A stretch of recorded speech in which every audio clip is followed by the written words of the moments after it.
Hello everyone, আসসালামু আলাইকুম। Welcome back to my channel Nilu cooking হাউজে। আজকে আমি আলু টমেটো দিয়ে আয়ের মাছের ঝোল রান্না করে দেখাবো। প্রথমে আয়ের মাছটা কেটে টুকরো করে ধুয়ে পরিষ্কার করে নিয়েছি। এখন তাতে দিয়ে দিব 1 চা চামচ লবণ, 1 চা চামচ হলুদ গুঁড়ো এবং 1.5 চা চামচ মরিচ গুঁড়ো দেব। হলুদ মরিচ লবণটা আমি মাছের সাথে মেখে নেব।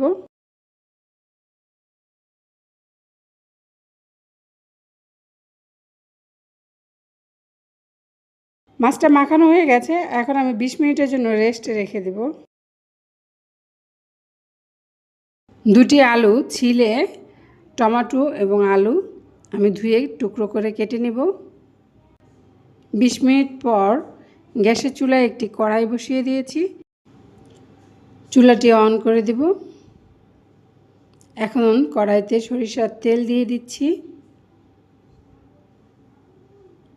তোমরা চাইলে সয়াবিন তেলেও মাছ ভেজে রান্না করে নিতে পারো।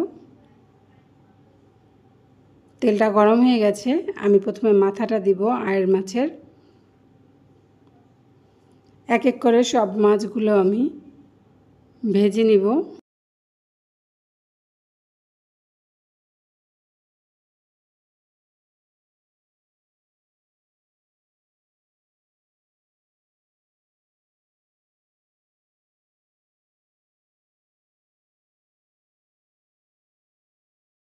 মাছগুলো আমার সব ভাজা হয়ে গেছে। মাছের টুকরোগুলো সাবধানের সাথে তুলতে হবে যাতে নাড়াচাড়া লেগে ভেঙে না যায়, কারণ মাছটা খুবই নরম হয় যেহেতু এটার মাঝখানেই শুধু কাটা।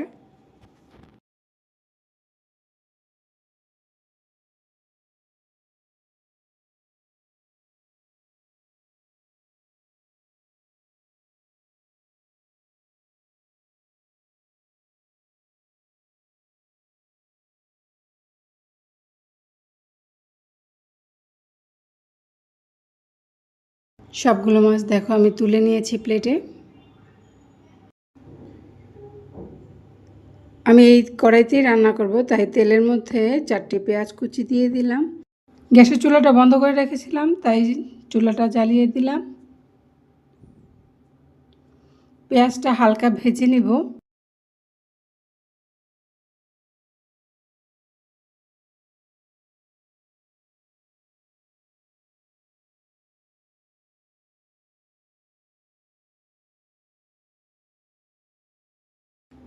পেঁয়াজটা আমার ভাজা হয়ে গেছে, এখন আমি বাটা মশলাগুলো দিয়ে দেব।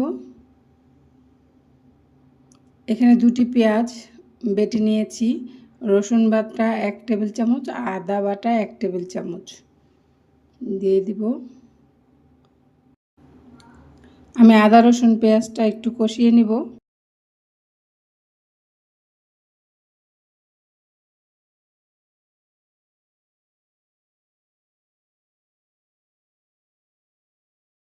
কষানো হয়ে গেছে, এখন তাতে লবণ দিয়ে দিব 1.5 চা চামচ,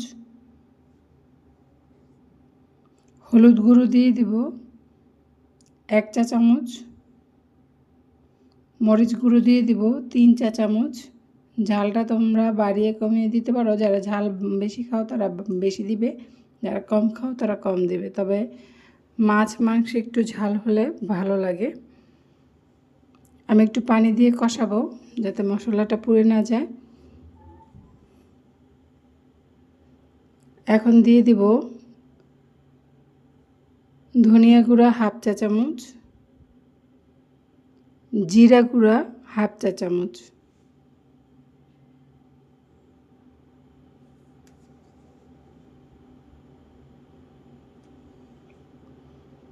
মশলাটা ভালোভাবে কষাতে হবে। তেল উপরে চলে আসছে দেখো। এখন আমি ভেজে রাখা মাছগুলো দিয়ে দিব।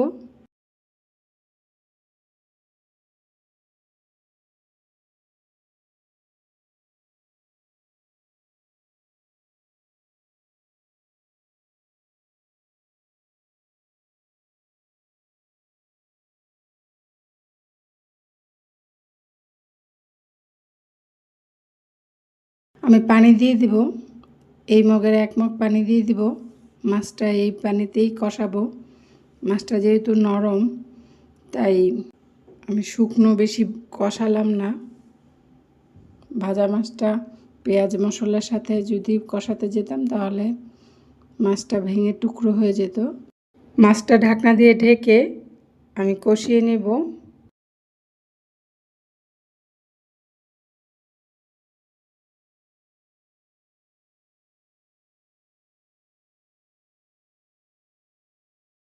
এই কড়াইতে রান্না করলে খুব সাবধানতার সাথে রান্না করতে হবে, মাছটা যেন লেগে না যায় সেদিকে খেয়াল রাখতে হবে। তাই বারবার নেড়ে দিতে হবে যেন মাছ লেগে না যায়।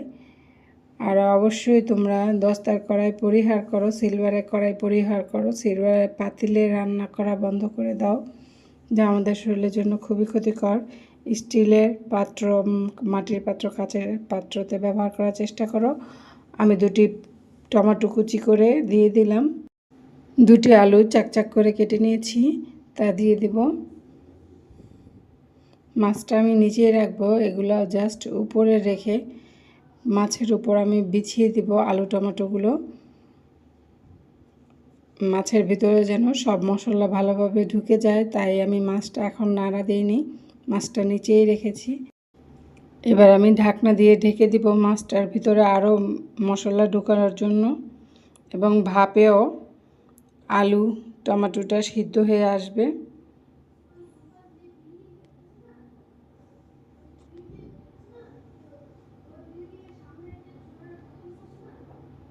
ঢাকনাটা উঠে আমি আবার চেক করব মশলা লেগে যাচ্ছে কিনা। মাছটা আলতো আলতো করে নেড়ে নিতে হবে যাতে করে মাছটা ভেঙেও না যায়, আবার মশলার সাথে লেগেও না যায় কড়াইতে।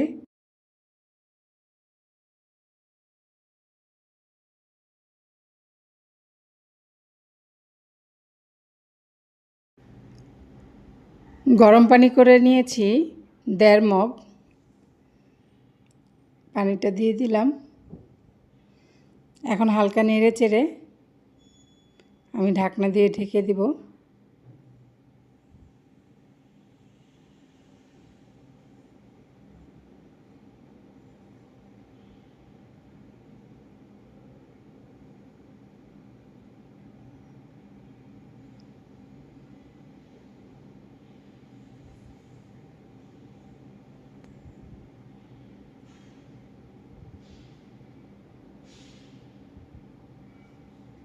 তোমরা চাইলে ধনেপাতা কুচি দিতে পারো, এতে করে স্বাদটা আরও বাড়বে। আমার কাছে ধনেপাতা কুচি ছিল না তাই আমি দিব না। রান্নাটা আমার হয়ে গেছে। আর যেহেতু আমি ঝোল রান্না করব আলু টমেটো দিয়ে, আলু কিন্তু পানি চুষে নেয়, কিছুক্ষণ তরকারির মধ্যে থাকলে আলু পানি চুষে নেয়, যার কারণে আমি একটু ঝোল থাকা অবস্থায় চুলা থেকে তরকারিটা নামিয়ে নেব। দেখো আলু সিদ্ধ হয়ে গেছে খুব সুন্দর। গ্যাসের চুলাটি আমি বন্ধ করে দিব। একটি সার্ভিং বলে আলু টমেটো দিয়ে আয়ের মাছের ঝোল বেড়ে নিয়েছি। আমার রেসিপিগুলো প্রবাসী ভাইরা এবং নতুন গৃহিণীরা যারা মেসে থাকো, যেসব ভাইয়ারা আপুরা, তারা ফলো করে খুব সহজেই রান্নাটা করে নিতে পারো। রেসিপিটি ভালো লাগলে অবশ্যই একটি লাইক দেবে এবং আমার চ্যানেলটিকে সাবস্ক্রাইব করে আমার চ্যানেলটির পাশেই থাকবেন। সবাই ভালো থাকবেন, সুস্থ থাকবেন। আল্লাহ হাফেজ।